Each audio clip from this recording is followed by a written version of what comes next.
ধন্যবাদ। আসলে আমরা বিগত 10 বছর যাবৎ মাটিভাঙ্গা বাজারে খুবই অবহেলিত ছিলাম। আপনারা জানেন যে আমাদের এই গলিটা হচ্ছে বাজারের প্রাণকেন্দ্র, যেখানে বাজারের প্রধান প্রধান যে ব্যবসা, কাপড়ের ব্যবসা এবং হার্ডওয়্যার এবং ফার্নিচার, এগুলো আমাদের এই গলিতেই অবস্থান। দেখা গেছে যে বিগত দিনে আমাদের এই জায়গায় বৃষ্টি হইলেই পানির খুবই জমাট বাঁধত। পানি এই পর্যন্ত জমাট বাঁধত যে আসলে পানি এতটা জমাট বাঁধত যে গার্মেন্টস এবং কাপড়ের দোকানগুলোর ভিতরেও পানি ঢুকে যেত। আর সাধারণ মানুষ যদি আসতো, যদি কেউ প্যান্ট পরে আসতো, সে তার প্যান্ট বাঁচাতে পারতো না, আর যদি লুঙ্গি পরতো অবশ্য সে কাঁচা দিয়ে এখান থেকে যাইতে পারতো। আমাদের এই দুরবস্থা দেখে আমরা বারবার এখান থেকে মাননীয় মন্ত্রী, পলাতক মন্ত্রী রেজাউল সাহেবকে জায়গা থেকে বারবার হাঁটানো হয়েছে। সেও দেখা গেছে প্যান্ট জাগিয়ে আঠো বাইর করে এখান থেকে হেঁটে গেছে, কিন্তু হেঁটে যাওয়ার পরেও সে এখানে কোনো ব্যবস্থা নেয় নাই।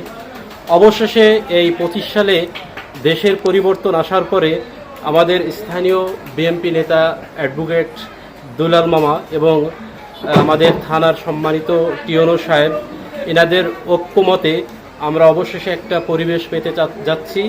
একটা শর্টকাটে একটা ঢালাই রাস্তা দিয়ে দিচ্ছেন। হয়তোবা এখন আমাদের ব্যবসার কিছুটা পরিবেশ পরিস্থিতি এবং সাধারণ ক্রেতাদের জন্য সুযোগ সুবিধা বয়ে আনবে, এই কামনাই করছি। ধন্যবাদ ইমরান হোসেনকে।